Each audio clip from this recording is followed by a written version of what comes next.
ប្អូនស្រីឲ្យឥឡូវនេះមានទ្វារប្រភេទណាមួយដែលមានសុវត្ថិភាពមានភាពរឹងមាំខ្ពស់មិនជ្រាបទឹកមិនអាចផ្អែមសัตว์មិនងាយខូចនិងមានទម្ងន់ស្រាលតែតម្លៃសមរម្យទេមានដែរប្អូន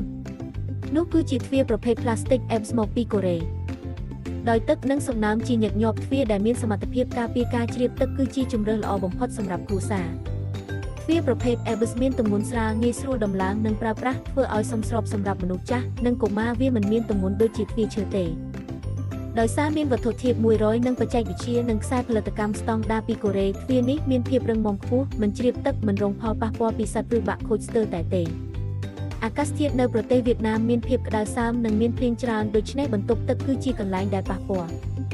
Plastic Apps គឺជាវត្ថុធាតុដែលមានសុវត្ថិភាពទំនាក់ទំនងល្អជាមួយបរិស្ថានមិនពុលដល់មនុស្សទេហើយជួយការពារសុខភាពទោះបីជាក្នុងលក្ខខណ្ឌកម្ដៅខ្ពស់ក៏វាមិនបញ្ចេញឧស្ម័នពុលដូចជាទ្វារឈើឬទ្វារឈើឧស្សាហកម្មឡើយ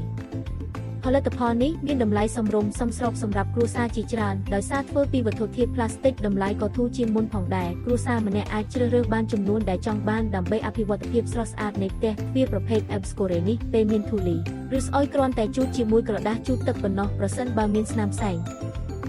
ឬកាកសំណល់គ្រាន់តែប្រើសារធាតុសម្អាតបន្តិចនិងស្អាតវិញដូចថ្មីសូមទំនាក់ទំនងមកកាន់សាយយន្តរថ្ងៃនេះដើម្បីទទួលបានការប្រឹក្សានិងទិញទ្វារ Plastic Apps ដ៏មានគុណភាពខ្ពស់ជាងគេ